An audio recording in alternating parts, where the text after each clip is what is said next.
नमस्कार, superfast top 10 news में आपका स्वागत है। मैं हूं आपके साथ समीक्षा दादीज। आइए बात करते हैं आज की तमाम ताजा खबरों पर। देश में लोकसभा के चुनाव अब ज्यादा दूर नहीं, सभी पार्टियां इसकी तैयारी में जोरों शोरों से लगी हैं। मगर चुनाव से पहले आम आदमी पार्टी के संयोजक और दिल्ली के मुख्यमंत्री अरविंद केजरीवाल को ईडी ने आबकारी नीति के मामले में गिरफ्तार कर लिया है। अरविंद केजरीवाल की गिरफ्तारी के बाद ये सवाल उठ रहे थे कि अब पार्टी की चुनावी तैयारी कैसे चलेगी। इस सभी सवालों का जवाब अब पार्टी ने दे दिया है।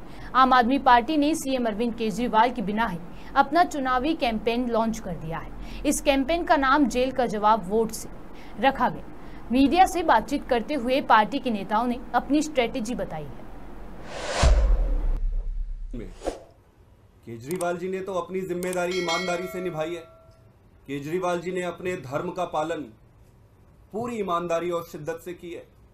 आज मुझे ये लगता है अब ये जिम्मेदारी हमारे ऊपर है, दिल्ली के 2 करोड़ जनता के ऊपर है, दिल्ली के हर परिवार के ऊपर है। पूरी दुनिया देख रही है जिस केजरीवाल ने दिल्ली के हर परिवार के लिए इतना कुछ किया, अपना सब कुछ दांव पे लगा दिया।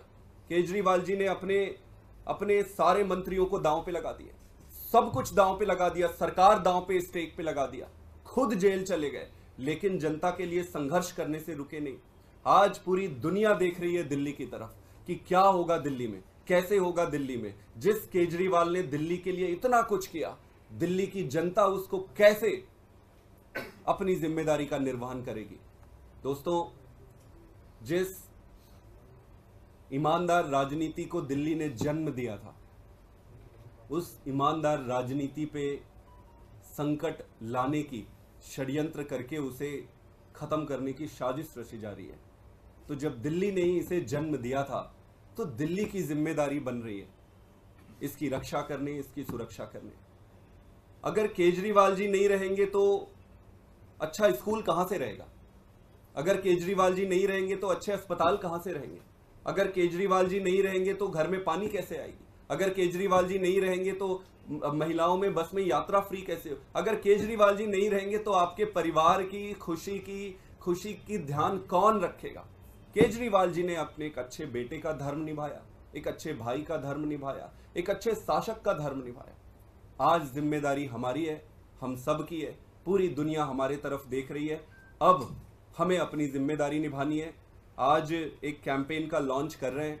इस कैंपेन का नाम है जेल का जवाब वोट से। जेल का जवाब हमें और किसी तरीके से देने की जरूरत नहीं है। सब अपने सीने में, अपनी छाती में सब इस बात को रखे, जो दुख है, दर्द है, अपने छाती में रखे, और जिस दिन चुनाव होगा उस दिन इसका जेल का जवाब वोट से दिया जाएगा। सभी जनता से निवेदन करते हैं कि वो खुद भी इस मुहिम में शामिल हो और अपने जान पहचान, रिश्तेदार, भाई बंधु सबको बताए कि केजरीवाल को आज दिल्ली में मजबूत करना जरूरी है। अगर केजरीवाल मजबूत नहीं रहेंगे, कमजोर पड़ेंगे, तो फिर उनका ध्यान कौन रखेगा? तो इस कैंपेन के तहत सारे एक एक घर में, एक एक मोहल्ले के एक एक घर में जाएंगे, एक एक घर में जाके जनता से बात करेंगे, उनको समझाएंगे। वो खुद इस बात से बहुत व्यथित है और दुखी हैं कि केजरीवाल जी जेल में हैं। अब इस पूरे संघर्ष को एक अभियान में बदलेंगे और जेल का जवाब। आबकारी नीति घोटाला आप नेताओं के लिए गले की फांस बना हुआ है। इस मामले में हाल ही में मुख्यमंत्री अरविंद केजरीवाल की गिरफ्तारी के बाद ईडी आप के दूसरे नेताओं को भी समन भेजकर पूछताछ कर रही है। सोमवार 8 अप्रैल को ईडी ने सीएम अरविंद केजरीवाल के पीए विभव कुमार और पार्टी के विधायक और प्रवक्ता दुर्गेश पाठक को भी तुगलक रोड स्थित मुख्यालय में बुलाकर दोनों से करीब 6 घंटे तक पूछताछ की। प्रधानमंत्री नरेंद्र मोदी ने पीलीभीत रैली में जनसभा को संबोधित किया। प्रधानमंत्री मोदी तराई के जिले पीलीभीत से पड़ोसी जिलों के मतदाताओं को भी साधेंगे। पीलीभीत की जनसभा का प्रभाव बरेली मंडल से बरेली, बदायूं, शाहजहांपुर और आंवला लोकसभा सीट पर पड़ना तय है। प्रधानमंत्री मोदी पीलीभीत में हो रही जनसभा के मंच से केंद्र व यूपी सरकार की नीतियों से मतदाताओं को रूबरू कराया। पीएम ने रैली में जितिन प्रसाद के लिए वोट देने के लिए लोगों से अपील की। इस दौरान उन्होंने विपक्ष पर जमकर निशाना साधा।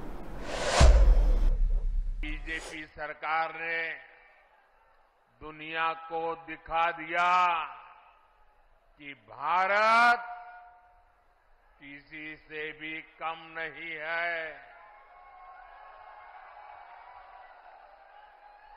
साथियों,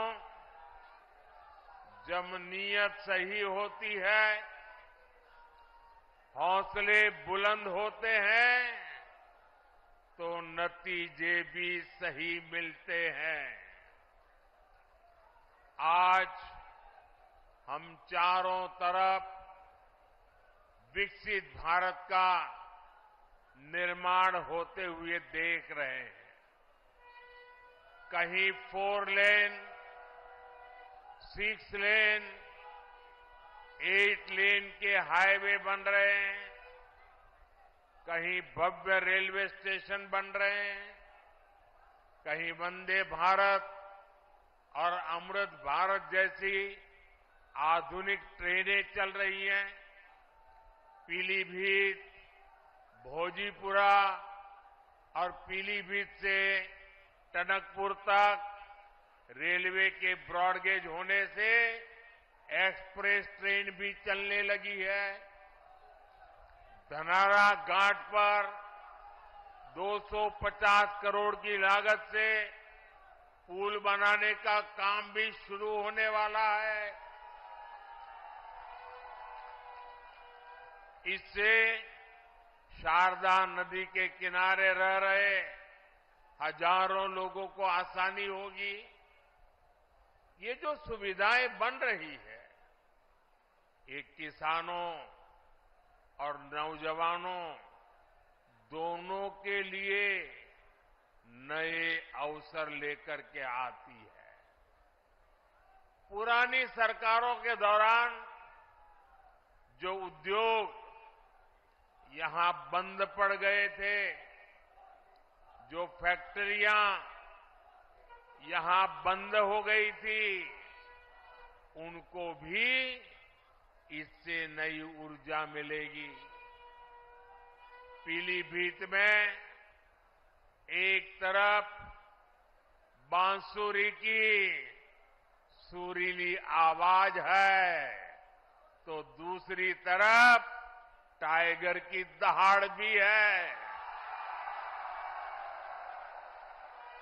हमारी सरकार पीलीभीत टाइगर रिजर्व की ख्याति को भी देश और दुनिया के कोने कोने में ले जाने का काम कर रहे हैं। दिल्ली की राउज एवेन्यू कोर्ट ने आबकारी नीति मामले में भारत राष्ट्र समिति की एमएलसी के कविता की न्यायिक हिरासत 23 अप्रैल तक बढ़ा दी है। उन्हें 15 मार्च को प्रवर्तन निदेशालय ने गिरफ्तार किया था। बीजेपी की ओर से मंडी सीट से प्रत्याशी बनाए जाने के बाद कंगना रनौत ने चुनाव प्रचार शुरू कर दिया है। वहीं हिमाचल के मंत्री और मंडी से निवर्तमान सांसद प्रतिभा सिंह के बेटे विक्रमादित्य सिंह को कांग्रेस अपना उम्मीदवार बना सकती है। मीडिया से बात करते हुए उन्होंने क्या कुछ कहा, आइए सुनते हैं। मैं पार्टी का एक कर्मठ सिपाही हूं और हम जो भी है वो कांग्रेस पार्टी की वजह से है। इसलिए आज ही नहीं, मैंने तो आपको याद होगा कि आज से करीबन 6-7 महीने पहले भी कई इंटरैक्शंस में ये बात कही थी कि मैं कभी भी किसी भी आदेश से और किसी भी चुनौती से कभी पीछे हटने वालों में से नहीं हूं। जो भी पार्टी का आदेश है, जो भी पार्टी का वो है, उसको हमने हमेशा आगे रखा है। चाहे वो यूथ कांग्रेस की बात हो, यूथ कांग्रेस का अध्यक्ष मैं इलेक्टेड रूप से आया और मैं प्रदेश का 5 साल युवा कांग्रेस का अध्यक्ष रहा। उसके बाद पार्टी ने मुझे शिमला ग्रामीण से टिकट दिया, मैंने वहां से चुनाव लड़ा। विपक्ष में रहते हुए अपनी भूमिका को पूरी मजबूती से अदा करने का हर संभव प्रयास किया और विपक्ष में रहते हुए भी मैंने करीबन 100 करोड़ के विकास कार्य अपने विधानसभा में उस समय की तत्कालीन सरकार के साथ तालमेल बनाकर अपने निर्वाचन क्षेत्र में किए। वर्तमान में मुझे फिर से शिमला ग्रामीण से उससे 4 गुना मार्जिन से के साथ जीतकर वापस भेजा। अच्छी चर्चा हुई।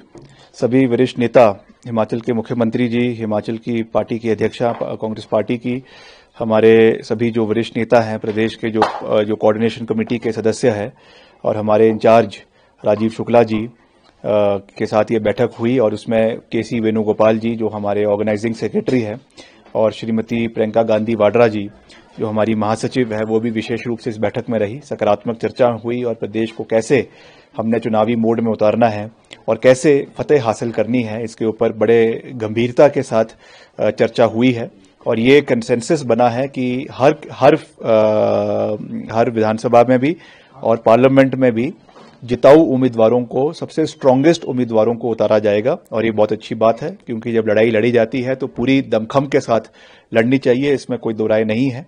तो हम इस पे सब बातें हुई है। बाकी 13 तारीख को आगामी सीईसी की बैठक है और ऐसा संभावित है कि 13 शाम को या 14 तक सारी जो हमारी टिकट्स है उसकी घोषणा जो है वो सीईसी द्वारा कर दी जाएगी। क्या हम ये माने your mother who is member of parliament from Mandi अब वो कंटेस्ट नहीं करेंगे क्योंकि आपका नाम आगे आ गया है and are you ready to? नहीं, देखिए वो भी अभी तक तो वो भी उसमें है, पैनल में है और मेरा नाम भी उसमें भेजा गया है। बाकी जैसा मैंने कहा कि जो डिसीजन है वो सीईसी में लिया जाएगा कि कौन यहाँ से सबसे मजबूत प्रत्याशी है। और प्रतिभा सिंह जी ने बहुत लंबे समय तक यहाँ पे सेवा करी भी है और आपदा के समय में भी उन्होंने पूरी मेहनत के साथ इस इलाके का दौरा भी किया और अपने सांसद निधि से हर तरीके का सहयोग क्षेत्र के लोगों को दिया, इसमें कोई दो राय नहीं है।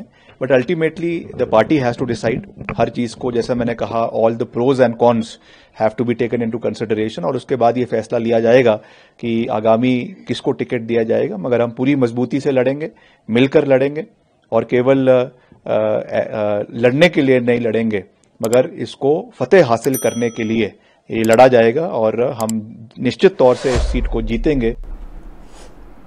मुस्लिम लीग वाले तंज पर पीएम मोदी के खिलाफ चुनाव आयोग पहुंची कांग्रेस के पास एक्शन की मांग करने।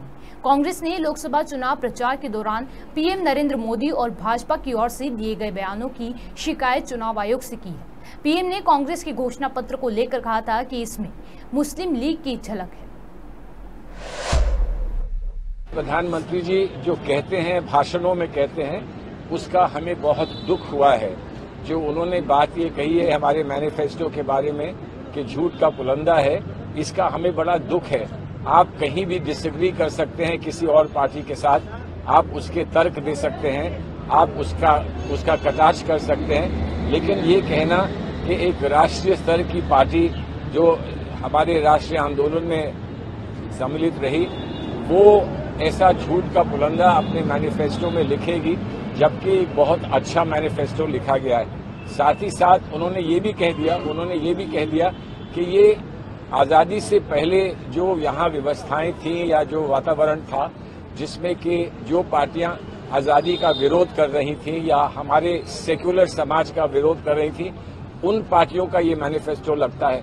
इस बात का हमें अत्यंत दुख है और हम ये समझते हैं कि हिंदुस्तान के, इस देश के प्रधानमंत्री को ऐसी बात कहने का कोई अधिकार नहीं है। इस बात को हमने इलेक्शन कमीशन के सामने रखा है और उनसे विशेष आग्रह किया है कि इसको गंभीरता से वो लें और इस पे जो कार्रवाई कर सकते हैं वो कार्रवाई तत्काल करें।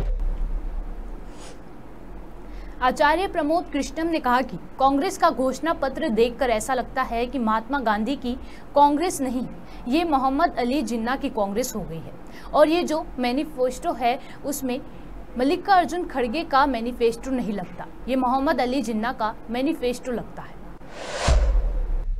कांग्रेस का घोषणा पत्र देखकर ऐसा लगता है कि महात्मा गांधी की कांग्रेस नहीं है, ये महात्मा गांधी की कांग्रेस नहीं है, ये मोहम्मद अली जिन्ना की कांग्रेस हो गई है। और ये जो मैनिफेस्टो है ये मल्लिकार्जुन खड़गे का मैनिफेस्टो नहीं लगता, ये मोहम्मद अली जिन्ना का मैनिफेस्टो लगता है। पता नहीं क्या हो गया कांग्रेस को, न नीति बची है, न नीयत बची है, न नेता बचा है। Most unfortunate for this country, most unfortunate. Sir, Rahul Gandhi के लिए अब कहा गया है कि अब वो दूसरी जगह से भी चुनाव लड़ेंगे जहाँ से उनकी पूरी सियासत चलती थी।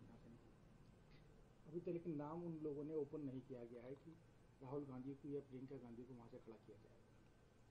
उन्हें रावलपिंडी से चुनाव।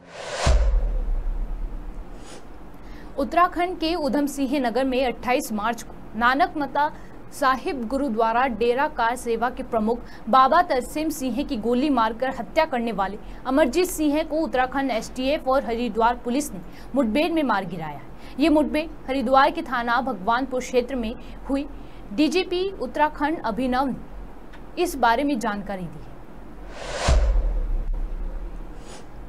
मालदीव ने एक बार फिर भारत के खिलाफ जहर उगला है। पहले पीएम मोदी और भारत के खिलाफ विवादित टिप्पणी करने वाली निलंबित नेता मरियम ने अब तिरंगे का अपमान किया है। मरियम ने भारतीय झंडे के खिलाफ एक विवादित पोस्ट किया। दरअसल मरियम ने विपक्षी दल मालदीवियन डेमोक्रेटिक पार्टी को निशाना बनाते हुए एक पोस्ट साझा किया था। उस पोस्ट में एमडीपी के लोगों की जगह भारतीय तिरंगे में लगे अशोक चक्र को लगाया गया था। हालांकि मालदीव की इस नेता ने अब पोस्ट को डिलीट कर दिया है। देश भर में गर्मी से टेम्परेचर का टॉर्चर शुरू हो चुका है। राजधानी दिल्ली में भी दिन में झुलसाने वाली धूप से लोग परेशान हैं। अप्रैल महीने का अभी दूसरा सप्ताह जहां शुरू ही हुआ है, वहीं इस बढ़ती गर्मी को देखकर अंदाजा लगाया जा सकता है कि इस बार आने वाले समय में भयंकर गर्मी पड़ने वाली है। मौसम विभाग ने दक्षिणी राज्यों के लिए हीट वेव की चेतावनी भी जारी कर दी है। सुपरफास्ट टॉप 10 न्यूज में आज के लिए सिर्फ इतना ही। देश और विदेश की तमाम बड़ी खबरों से जुड़े रहने के लिए देखते रहिए पॉपुलर टीवी। धन्यवाद।